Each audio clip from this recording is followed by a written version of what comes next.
지난주에는 십자가는 우리에게 죄인됨을 가르쳐 준다 라고 하는 주제로 말씀을 드렸고요. 오늘은 지난주에 이어서 십자가는 우리에게 죄인됨을 가르쳐 주는데, 그 십자가를 통해서 내가 죄인이라는 것을 깨닫는 자들은 하나님의 은혜가 무엇인지를 비로소 알게 된다라고 하는 것이에요.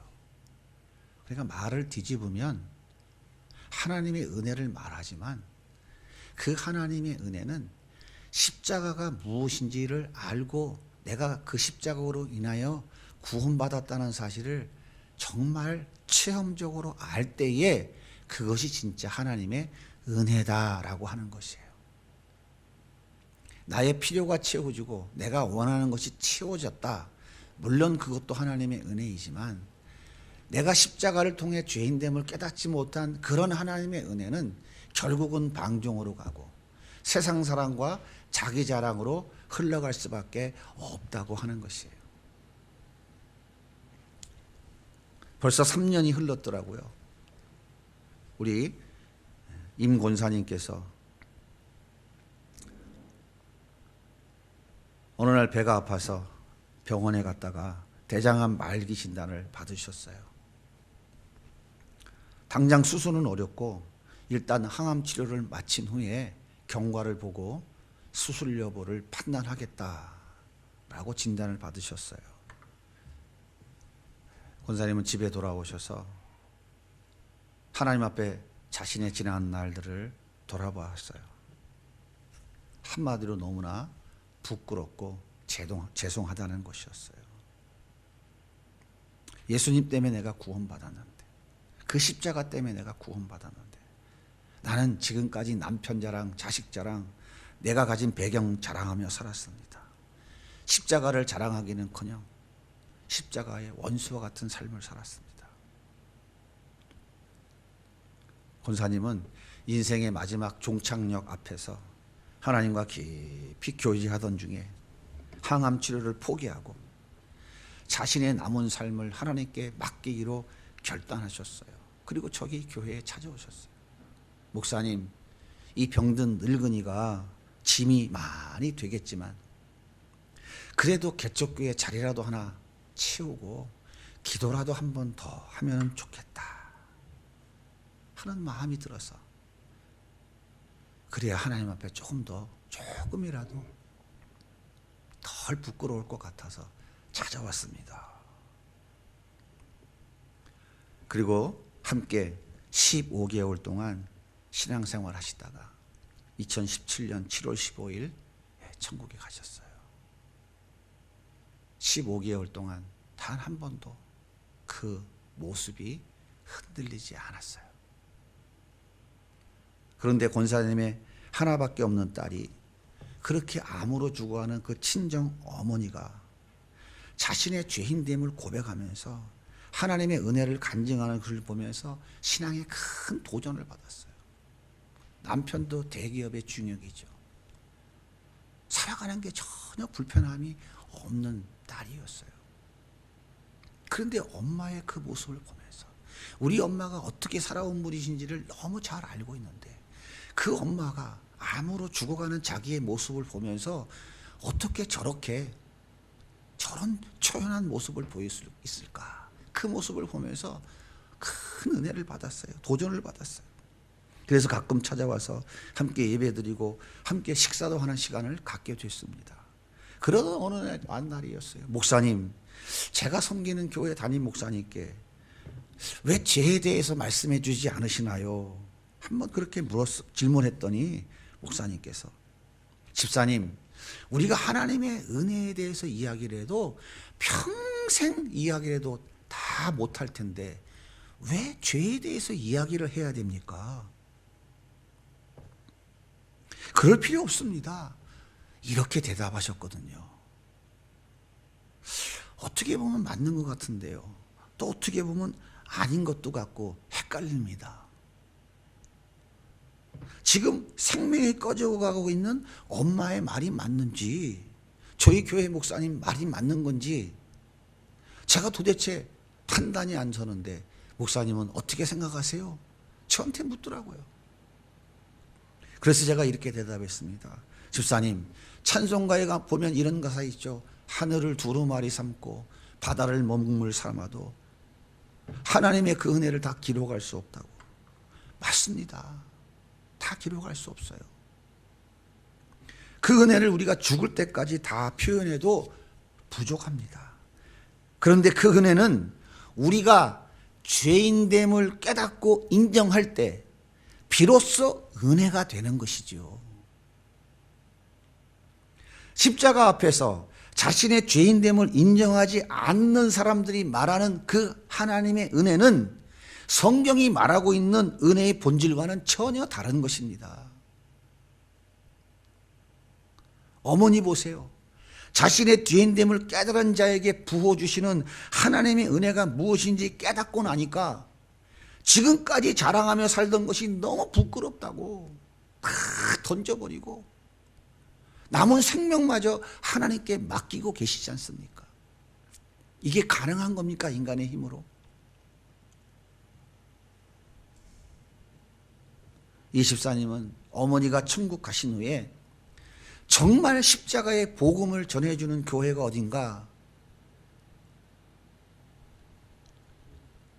서울대 음대를 나오고 미국 줄리어드를 졸업하고 미국의 유명한 성악가로 활동하고 있던 자기 오빠가 하나님의 은혜로 목사가 됐어요. 그 목사의 도움을 받아서 교회를 결국은 옮기게 됐습니다. 나중에 연락 왔더라고요. 목사님, 교회를 이렇게 옮기게 됐습니다. 어머니를 통해서 저는 이제 비로소 신앙생활이 뭔지를 이제야 알았습니다.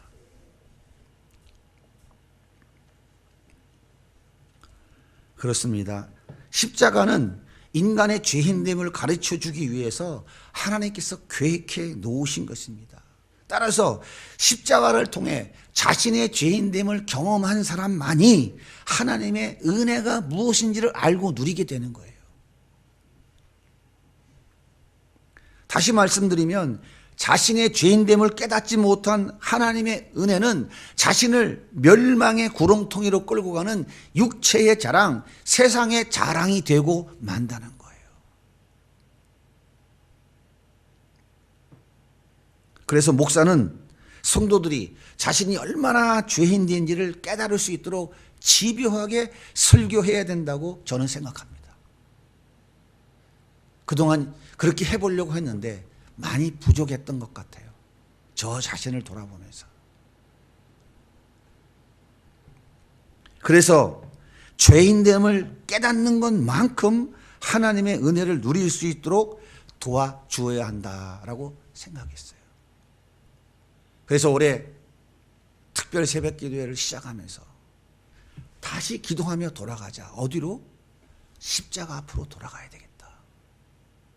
여기서부터 다시 돌아가지 않으면 우리는 여전히 그동안 추구해왔던 나의 필요를 채우고 내가 원하는 것을 얻고 내가 원하는 것을 누리기 위한 그 하나님의 은혜를 구하는 그런 사람으로 여전히 흘러갈 수밖에 없겠구나. 그러니까 날마다 넘어지고 쓰러지고 내 자랑이 조금이라도 꺾어질 것 같으면 하나님의 은혜고 뭐고 다 없어지고 세상 사랑의 모습이 다 드러나는 이 모습으로 갈 수밖에 없구나. 아, 다시 이 십자가 앞으로 돌아가야 되겠구나 하는 것들을 깊이 깨닫게 되었습니다.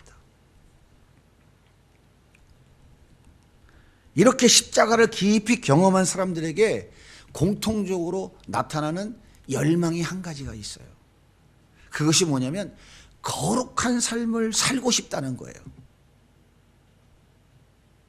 세상에 살아가고 있지만 세상의 풍습과 유행을 따라가지 않겠습니다. 하나님의 자녀답게 구별된 삶을 살아가겠습니다. 나를 구원해 주신 그 십자가만 자랑하며 살겠습니다. 어떠한 경우에도 주의를 생명같이 지키겠습니다. 말씀대로 순종하겠습니다. 이런 뜨거운 열망이 가슴 속에서 올라오는 것이에요. 그런데 문제가 뭐냐면 그 뜨거운 열망이 실현되지 못하도록 막는 것이 있다는 거예요. 그것이 뭐냐면 바로 죄인 거예요. 죄. 그것이 죄라고요. 거룩한 삶을 살아보려고 애를 쓰면 애를 쓸수록, 생각하면 생각할수록 죄들이 그 내 열망을 가로막고 있는 것이에요. 온갖 죄들이. 하나님과 좀 더 화목하고 교통하면 좋겠다. 그래서 결단을 해요. 올해는 성경 1독을 꼭 하겠다. 아니다, 3독을 하겠다. 하나님과 더 기도하면서 하나님과 더 긴밀한 관계를 좀 유지해 보겠다. 하나님께 받은 은혜를 정말 내가 더 감사하는 삶을 살아보겠다. 그렇게 결단하지만 이 모든 관계를 좌지우지하도록 만드는 게 그것이 바로 죄예요. 죄. 그러므로 죄가 문제인지, 그 죄가 무엇인지 전혀 모른 채, 죄가 무엇인지 가르쳐 주지도 않으면서 은혜만 강조를 하게 되면 그 성도들은 전부 다 방종으로 흘러가게 되는 거예요. 방종으로.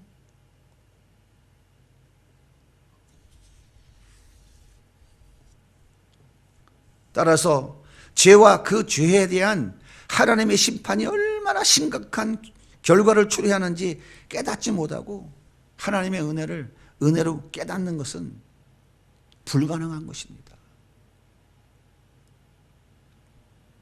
이렇게 십자가를 통해서 자신의 죄와 자신의 죄인됨을 깨닫는 자들에게는 변화가 일어나요. 변화가. 자, 보세요. 바울이 회심하기 전에 사용했던 이름이 뭡니까? 사울이에요. 사울. 사울이라는 이름으로 살아갈 때 바울은 큰 자였습니다. 이스라엘에서 감히 누가 도전할 수 없는 큰 자였어요. 세상 자랑거리가 너무 많은 사람이었고 감히 누가 넘볼 수 없는 사람이었어요. 그런데 그리스도를, 그 십자가에 달리신 그 예수 그리스도를 인격적으로 만난 이후에 그는 이름을 원래 자기의 그 로마식 이름 바울로 부르기 시작했어요. 바울의 이름의 뜻은 작은 자입니다. 자신의 죄인됨을 깊이 깨달으면서 자신이 얼마나 모자라고 어리석은 존재인지, 얼마나 작은 자인지를 처철하게 깨달은 거예요. 그래서 바울이 이렇게 고백합니다. 고린도후서 15장 7절입니다. 우리 같이 한번 읽어볼까요? 시작. 그 후에 야고보에게 보이셨으며 그 후에 모든 사도에게와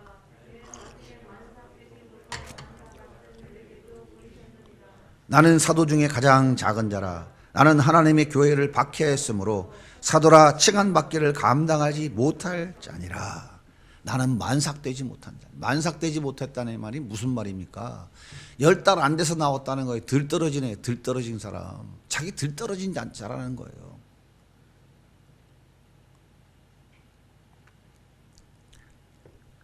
나는 사도 중에 가장 작은 자라고 그러잖아요. 작은 자.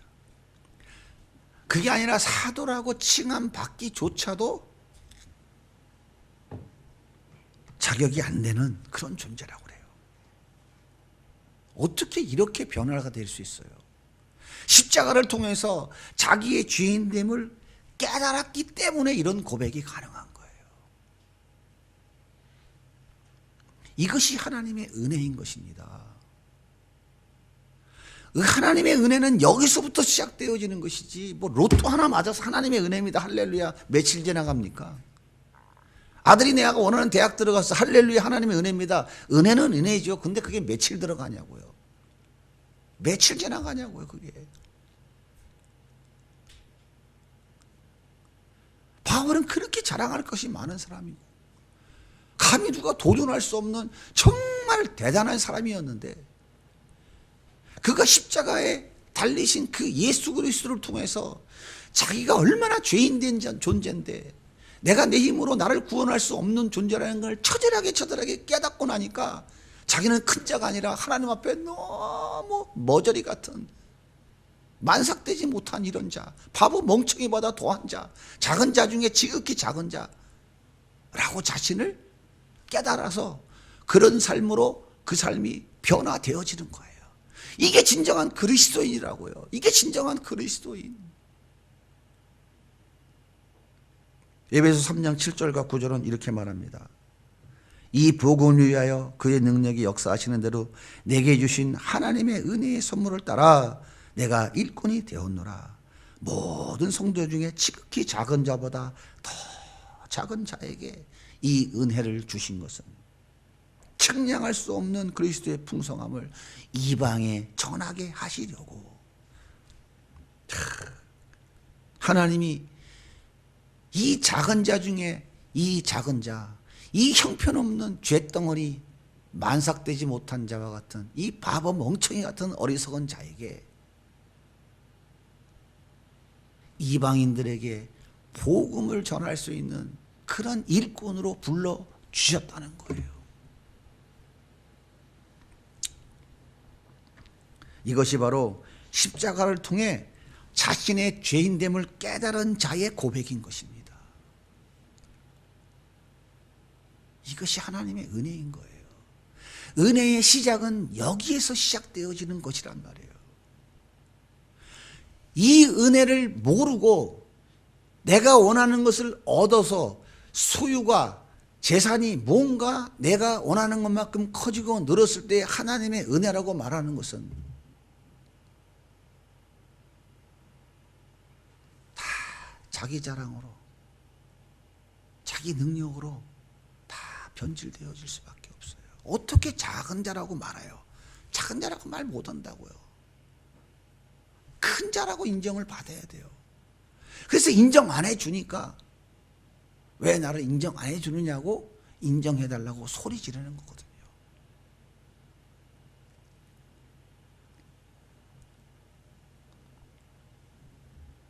디모데전서 1장 12절에 바로는 또 이렇게 고백합니다. 나를 능하게 하신 그리스도 예수 우리 주께 내가 감사함은 나를 충성되이 여겨 내게 직분을 맡기셨으니 내가 전에는 비방자요 박해자요 폭행자였으나 도리어 긍휼을 입은 것은 내가 믿지 아니할 때 알지 못하고 행하였음이라. 우리 주의 은혜가 그리스도 예수 안에 있는 믿음과 사랑과 함께 넘치도록 풍성하였도다. 믿보다 모든 사람이 받을 만한 이 말이요 그리스도 예수께서 죄인을 구원하시려고 세상에 임하셨도다. 죄인 중에 내가 괴순이라. 나는 비방자요 박해자요 폭행자였음에도 불구하고 하나님이 나를 충성되이 여겨주셔서 여기 이 귀한 직분을 맡겨주신 것이지, 나는 도저히 그 직분 감당할 만한 사람이 못 됩니다. 내가 누군데요? 나는 죄인 중에서 괴수입니다. 이런 존재가 어떻게 하나님의 그 놀라운 직분을 감당하는 사도로 쓰임받습니까? 이건 도저히 불가능한 일입니다. 내 능력으로 나의 자랑거리 갖고 될 수 있는 일이 아닙니다. 난 이런 죄인 중에 으뜸나는 죄수라니까요. 이것이 바로 하나님의 은혜의 출발인 거예요. 여기가 하나님의 은혜의 출발인 거라고.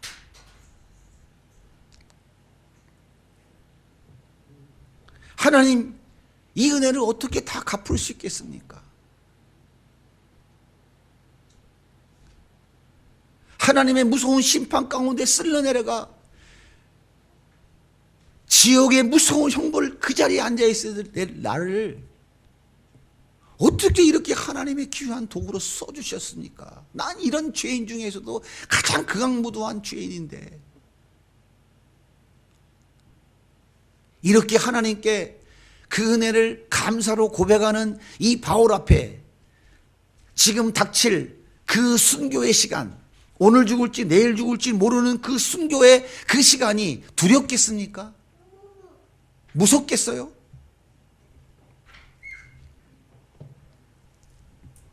눈꼽만 치도 두렵지 않죠. 오히려 감사하죠. 그러니까 자기 생명까지도 내게 놓겠다고 반응을 하고 있는 것이죠. 사랑하는 여러분, 십자가는 나의 죄인됨을 깨닫게 하시려는 하나님의 계획입니다.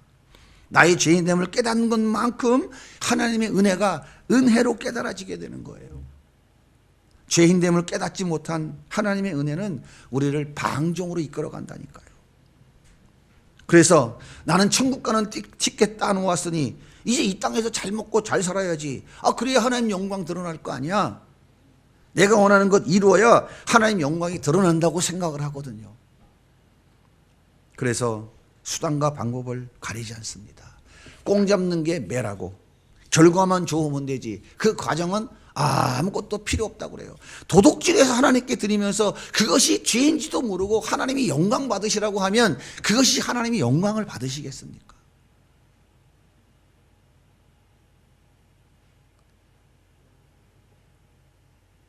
죄인 중에 괴수가 자기 생명을 내려놓고 하나님을 섬겼다 하더라도 그것이 하나님 보시기에 얼마나 되겠어요, 그것이. 그것이 얼마나 될 것 같아요. 아무것도 아닌 섬김인 거예요, 하나님 보시기에는. 하나님의 계획은 십자가를 통해 우리의 죄인됨을 깊이 깨닫게 하시는 것입니다. 내가 얼마나 무서운 죄인인가. 하나님을 반역한 자가 얼마나 무서운 심판을 초래하는가. 내가 심판받아 떨어질 지옥 형벌이 얼마나 무서운 것인가. 죄인됨을 깨닫는 자들은 자신에게 임한 하나님의 은혜가 얼마나 귀한 것인지 비로소 알게 되는 것입니다. 그래서 이제는 내가 자랑하던 것 다 버리고 거룩한 삶 살아야겠다는 뜨거운 열망이 샘솟듯이 일어나는 것입니다. 우리가 이제 다시 시작해야 될 시점이 바로 여기에요. 이 십자가는 기독교 신앙의 본질이고 우리 믿음의 유일한 대상인 것입니다. 하나님의 그 놀라운 은혜를 깨달은 자들은 오늘도 그 십자가를 드러내고 자랑하기 위해서 자기의 생명도 아낌없이 내놓는 것입니다. 그 생명이 기독교 2000년 역사를 써내려온 거예요.